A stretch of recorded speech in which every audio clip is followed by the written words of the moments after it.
മലയാളത്തിലെ എണ്ണം പറഞ്ഞ എഴുത്തുകാരിൽ ഒരാളാണ് ഉണ്ണിയാർ.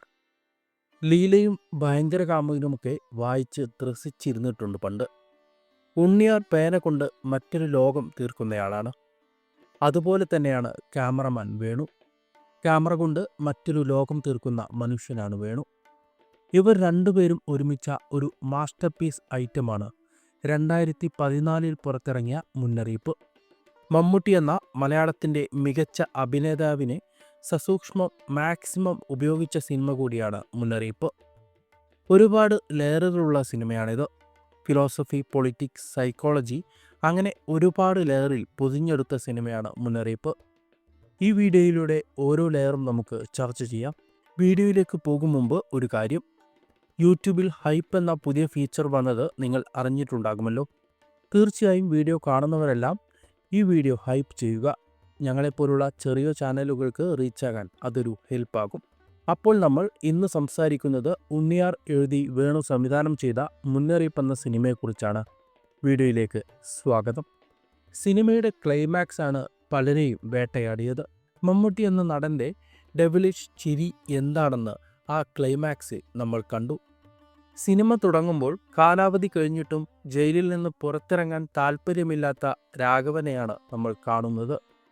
വളരെ മാന്യനായ, എല്ലാവരോടും നല്ല രീതിയിൽ പെരുമാറുന്ന രാഘവൻ. വളരെ ബഹുമാനത്തോടെയും ഭവ്യതയോടെയുമാണ് അയാൾ തന്നെ കാണാൻ വരുന്ന അഞ്ജലി എന്ന ജേർണലിസ്റ്റിനോട് പെരുമാറുന്നത്.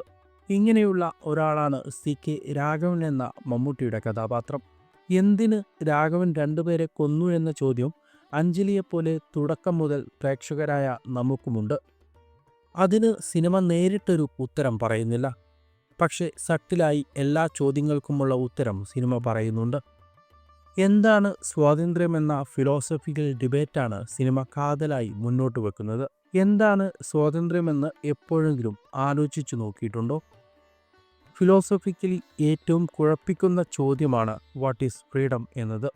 സ്റ്റേറ്റിനും സിസ്റ്റത്തിനും വഴിപ്പെട്ട് ജീവിക്കുന്നത് കൊണ്ടും നമ്മുടെ സ്വാതന്ത്ര്യം സ്റ്റേറ്റിൻ്റെ ഉത്തരവാദിത്വമായതുകൊണ്ടും നമുക്ക് സ്വാതന്ത്ര്യത്തെ വ്യാഖ്യാനിക്കാൻ എളുപ്പമാണ്.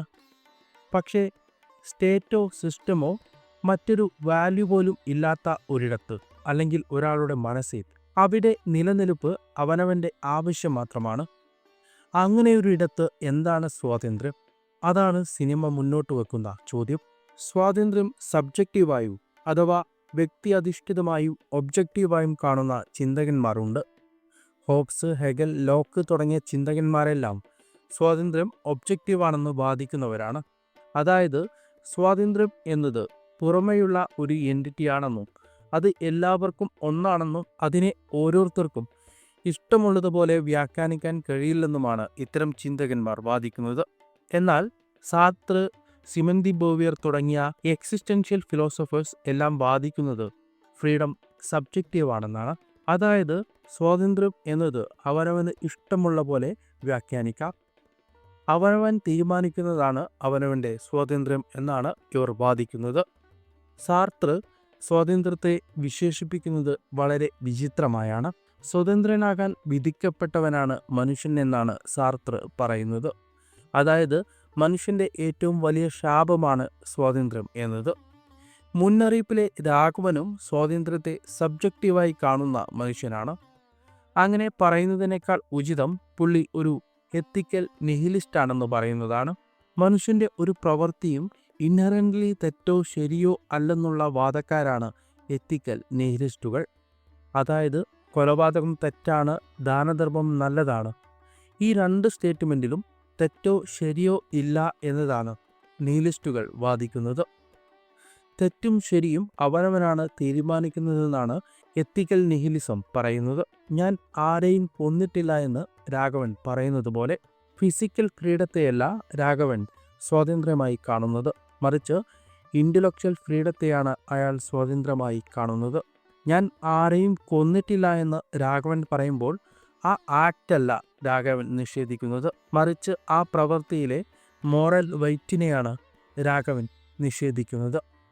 ഇത് സിംബലൈസ് ചെയ്യുന്ന വിഷ്വൽസാണ് തുടക്കത്തിലെ ടൈറ്റിൽ കാർഡിൽ കാണിക്കുന്നത്.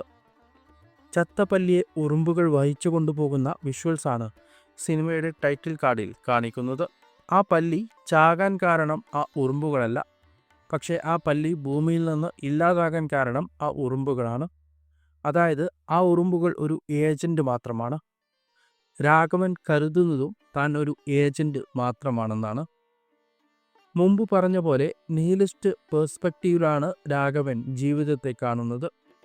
സത്യം, എത്തിക്സ്, ജസ്റ്റിസ് തുടങ്ങിയ ഒരു വാല്യൂവിനും ഒരു വിലയുമില്ല. അല്ലെങ്കിൽ അങ്ങനെ ഒരു വാല്യൂ ഉണ്ടെങ്കിൽ പോലും അതിൻ്റെ മീനിങ് നമുക്ക് കമ്മ്യൂണിക്കേറ്റ് ചെയ്യാൻ കഴിയില്ല. ഈ ഒരു ചിന്താധാരയാണ് നിഹിലിസം. അവരവരുടെ നിലനിൽപ്പ് എന്നതിനപ്പുറം മറ്റൊന്നിനും ഇത്തരക്കാർ പ്രാധാന്യം കൊടുക്കുന്നില്ല. രാഘവനും ഇത്തരത്തിൽ ജീവിതത്തെ കാണുന്ന വ്യക്തിയാണ്. അയാളുടെ നിലനിൽപ്പിനും സ്വാതന്ത്ര്യത്തിനും തടസ്സമായി നിൽക്കുന്ന എന്തിനേയും അയാൾ ഇല്ലാതാക്കും. കാരണം അയാളുടെ നിലനിൽപ്പിന് മാത്രമാണ് അയാൾ മുൻഗണന നൽകുന്നത്. സമൂഹത്തിൽ നടന്നാൽ വിപ്ലവമാണെന്നും കുടുംബത്തിൽ നടന്നാൽ കലഹമാണെന്നും രണ്ടായാലും ചോര ചിന്തുമെന്നും രാഘവൻ സ്വയം ന്യായീകരിക്കുന്നുണ്ട്. മുന്നറിയിപ്പ് ഒരു ത്രില്ലർ സിനിമ എന്നതിലുപരി ഒരു ഫിലോസഫിക്കൽ ഹൊറർ സിനിമയാണ്. മലയാളത്തിൽ അത്രയൊന്നും പരീക്ഷിച്ചിട്ടില്ലാത്ത ജോണറാണ് ഫിലോസഫിക്കൽ ഹൊറർ. ഇനി ഈ സിനിമയുടെ രാഷ്ട്രീയത്തെക്കുറിച്ച് സംസാരിക്കാം. ഉണ്ണിയാർ ഒരു എഴുത്തുകാരനും പത്രപ്രവർത്തകനും ആയതുകൊണ്ട് തന്നെ ആ രണ്ട് കാര്യങ്ങളെയാണ് മുന്നറിയിപ്പിലൂടെ അദ്ദേഹം രാഷ്ട്രീയപരമായി വിമർശിക്കുന്നത്. ജേർണലിസത്തിൻ്റെ ജീർണതയും എഴുത്തിലെ എത്തിക്സ് ഇല്ലായ്മയും മുന്നറിയിപ്പിലൂടെ തുറന്നു കാട്ടുന്നുണ്ട്. അഞ്ജലി രാഘവനോട് സമ്മതം ചോദിച്ചിട്ടല്ല രാഘവനെക്കുറിച്ച് മാഗസിനിൽ എഴുതുന്നത്. രാഘവൻ ഒരിക്കലും പബ്ലിഷ് ചെയ്യാൻ വേണ്ടിയല്ല എഴുതുന്നത്. അയാൾ അയാളുടെ ചിന്തകൾ വെറുതെ ഡയറിയിൽ കുത്തിക്കുറിക്കുന്നു. അയാളുടെ ചിന്തകൾ വെറുതെ ഡയറിയിൽ കുത്തിക്കുറിക്കുന്നു എന്ന് മാത്രം. പക്ഷേ ആ എഴുത്തുകളെ അഞ്ജലി പ്രസൻറ്റ് ചെയ്യുന്നത് അവളുടെ കരിയറിന് വേണ്ടി മാത്രമാണ്. പുസ്തകം ഇറക്കാനുള്ള പദ്ധതി മുന്നോട്ട് കൊണ്ടുപോകുന്നതും അവളുടെ കരിയറിലെ ഉയർച്ചയ്ക്കു വേണ്ടിയാണ്. തൻ്റെ എഴുത്തു കരിയറിലെ ഒരു സബ്ജക്റ്റായി മാത്രമാണ് അഞ്ജലി രാഘവനെ കാണുന്നത്. ചുരുക്കി പറഞ്ഞാൽ രാഘവൻ്റെ ഇൻ്റലക്ച്വൽ ഓണർഷിപ്പ് കൈയാളുന്നത് അഞ്ജലിയാണ്. ഇതാണ് രാഘവനെ ചൊടിപ്പിക്കുന്നതും അവളുടെ കൊലപാതകത്തിൽ കലാശിക്കുന്നതും. വേദനകളെ വിറ്റ് കാശാക്കുന്ന ഇന്നത്തെ പത്രപ്രവർത്തന രീതിയെയും ഉണ്ണിയാർ ഈ മുന്നറിയിപ്പിലൂടെ വിമർശിക്കുന്നുണ്ട്.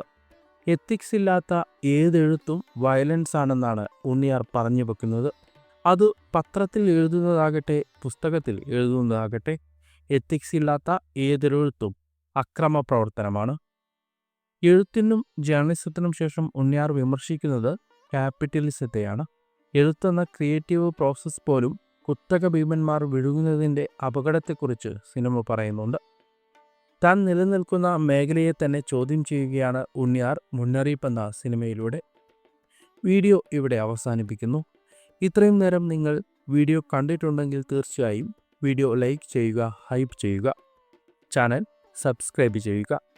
ഇതുപോലുള്ള കോണ്ടന്റുകൾ ഇഷ്ടമുള്ള നിങ്ങളുടെ സുഹൃത്തുക്കൾക്ക് അയച്ചു കൊടുക്കുക. മറ്റൊരു വീഡിയോയുമായി വീണ്ടും കാണാം. നന്ദി.